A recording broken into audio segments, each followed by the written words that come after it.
So we're going to start with your education and where you started. So why did you decide to pursue education? I've wanted to be a teacher ever since I started school. Okay. Something I always wanted to do. What made you decide it was a good fit for you? I'm the oldest of 5. I was always the boss. I was the one that was in charge. I told everybody else what to do.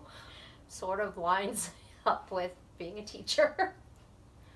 What degrees do you currently have? My bachelor's degree is a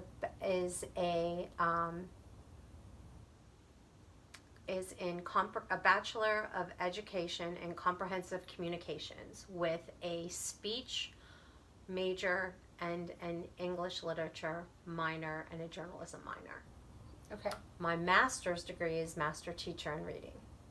Are you looking to further your education? We're constantly doing professional development. I was in a meeting all day on Tuesday and another half a day meeting later in the week, so it's something we always do. You never stop learning. Are you qualified to teach both primary or secondary?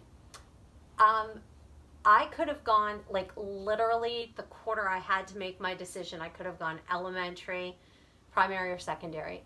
The deal breaker, bulletin boards.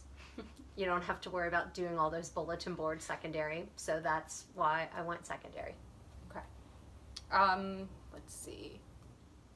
Do you ever miss the opportunity to be a primary teacher, or are you happy with your decision? No, because I want to tell a student to go to the bathroom, you have 3 minutes, be back in your seat, wash your hands, and don't forget to flush, and not have to deal with elementary-esque things. How did you find the job at South Range? Oh, well, that was very interesting. I interviewed for the job the year before. There was one opening, and the superintendent wanted me to take over the plays, and I kept saying, no, I'm a speech coach, not plays. And we went round and round, and looking back, that was really stupid. I should have just sucked it up and done it. But he found a position for me at Sebring, and I went there for a year and taught. And then there was another opening at South Range, and I got the phone call that they were interviewing, but I was on vacation. So I interviewed over the phone, and I was told that if I agreed to take the contract, the job was mine. And I interviewed, like I said, on the telephone. Have you been there your entire career? All but my first year. I'm gonna go back upstairs Yes, please. with the Go back up. Go. You stated earlier that you knew that you always wanted to be a teacher. recheck. Upstairs. Yes. I knew I always wanted to be a teacher. There was never any doubt. Now, there were major changes, because my aunts, you should be in nursing, go to nursing, you blah, blah, blah. Worst decision I ever made in my entire life to do a nursing program. And I paid for it. And I could have had a minor in biology, but I said no. I've had enough of the sciences. So, but education is where I was meant to be. And why did you decide English? A friend of mine told me about the degree because I didn't know anything about comprehensive communications, and they don't even offer it anymore. You can't even get a degree in that.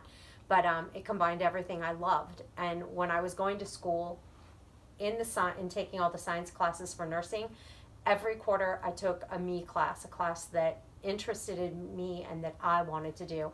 And every single one of those classes was part of my major when I finally found it. What do you love most about English literature?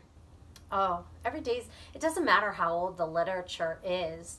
It's always something new or a different something you can find, and you're introducing it to kids for the first time. So, and that's fun. What does your typical day-to-day look like? I teach 4 periods back to back of the same subject matter.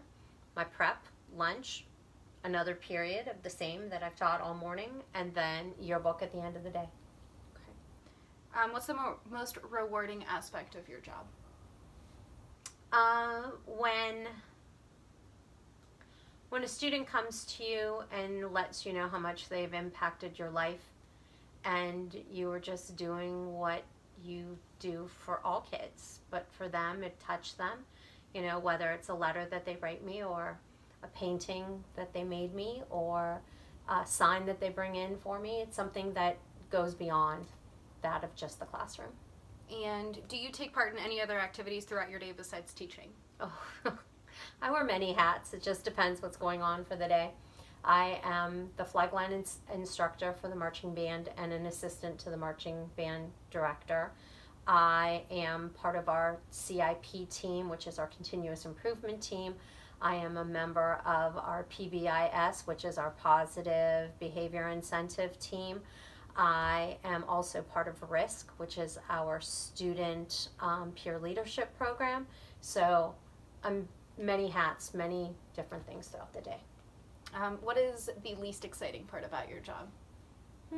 The changes that are coming, that are being pushed upon us from government rules and regulations. Those are hard sometimes, and because you just want to teach, you just want to be in the classroom and be involved, and sometimes those regulations get in the way.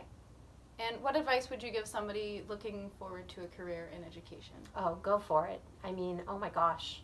Every day is a new adventure. Every day is fun. Every day you're dealing with something that you never thought you would deal with, or that you've seen it all, and there's something new that surprises you. Where do you see yourself in 5 years? Retired and rocking the newborn babies at Akron Children's Hospital, and volunteering within about 5 years. And everybody has a life outside of work. What do you enjoy? What do you enjoy most outside of your career? Being a mom, being a wife and a mom, and yes, those two are the most important. That's wonderful. Thank you for your time, and I enjoyed the interview.